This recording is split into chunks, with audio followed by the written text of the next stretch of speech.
انصاری ہے.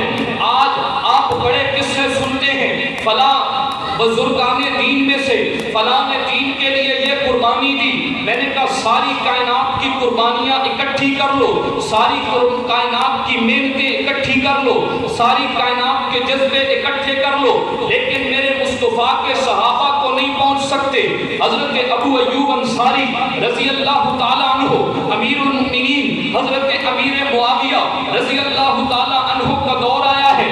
قسطنطنیہ کا جہاد شروع ہوا، جس کے بارے میں اللہ کے رسول نے فرمایا تھا، ام حرام اول جیش من امتی یغزون مدینہ قیصر مغفور لہم. میری امت کا پہلا لشکر جو قیصر کے شہر قسطنطنیہ پہ حملہ کرے گا، اللہ نے اس کی مغفرت کا اعلان کر دیا.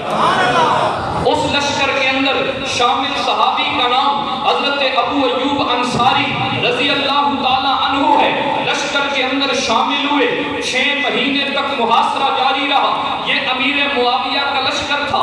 اس کے اندر حضرت حسن بھی تھے، حضرت حسین بھی تھے، عبداللہ بن عمر بھی تھے، عبداللہ بن عباس بھی تھے. میں نے کہا اگر معاویہ کی حکومت غلط تھی تو ان کی لشکر کے اندر حسن و حسین شامل کیوں ہوتے ہیں؟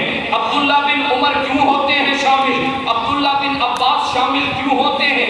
ان کی شمولیت یہ پتہ دیتی ہے کہ امیر معاویہ خود بھی برحق تھے، حکومت بھی برحق تھی.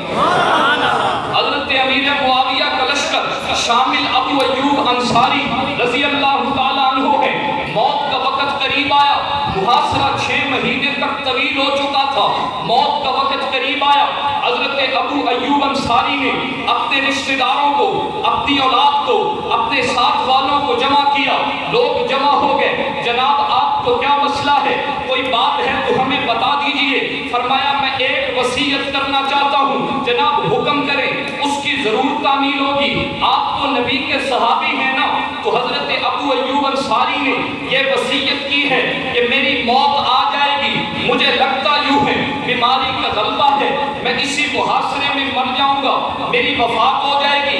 لیکن یاد رکھو جب میری روح اس قفس عنصری سے پرواز کر جائے، اس دنیا سے چلی جائے، اس جہان سے اس جہان میں چلی جائے، تو میرا جسم جہاں نہ دفن کرنا بلکہ جتنا شہر کے قریب جا سکو میرے بدن کو اتنا قریب لے جانا، میری میت کو اتنا قریب لے جانا، میری لاش کو اتنا قریب لے جانا.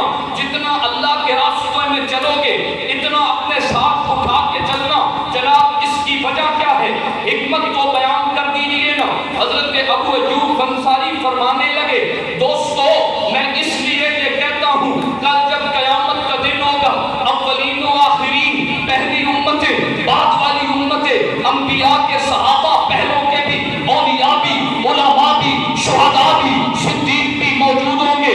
اللہ کا دربار لگا ہوگا، فرشتے بھی موجود ہوں گے، جنت والے بھی موجود ہوں گے، دوزخ والے بھی موجود ہوں گے. کہ اس عالم کے اندر مصطفیٰ کے غلام کی شان علیحدہ ہوگی. اللہ مجھ سے پوچھے گا اے ابو ایوب یہ کیا ماجرا ہے؟ تو میں اللہ کے سامنے بیان کروں گا، اے اللہ جب تک زندہ تھا تیرے حبیب سے کیا وعدہ سچ کر دکھایا، ان کے راستے میں چلتا رہا. جب تک زندہ تھا تیرے راستے میں جہاد کرتا رہا. جب تک زندہ تھا زخم برداشت کرتا رہا. جب تک زندہ تھا فوجوں کے اندر چلتا رہا. جب تک زندہ تھا تیرے دشمنوں سے قتال کرتا رہا.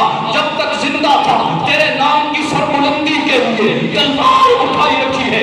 اللہ جب تک زندہ تھا پرچم اسلام کو گرنے نہیں دیا، تیرے راستے میں چلتا رہا. اور جب مجھ پہ موت آ گئی تو میری لاش بھی تیرے راستے کے اندر چلتا رہا. یہ راستہ یہاں ختم نہیں ہوا. اللہ زندہ تھا تیرے راستے میں چلتا رہا. جب مجھ پہ موت آ گئی میری لاش بھی تیرے راستے میں چلتی رہی. اسی منظر کو دیکھ کے تو شاعر مشرق نے کہا تھا کہ محفل کون و مقام سحر و شام پھرے، میں توحید کو لے کر صفت جام پھرے، کوہ میں دشت میں لے کر تیرا پیغام پھرے. اور تجھے معلوم ہے کبھی ناکام پھرے، دشت تو دشت ہے دریا بھی نہ چھوڑے، ہم نے بحر ظلمات میں دوڑا دیے گھوڑے.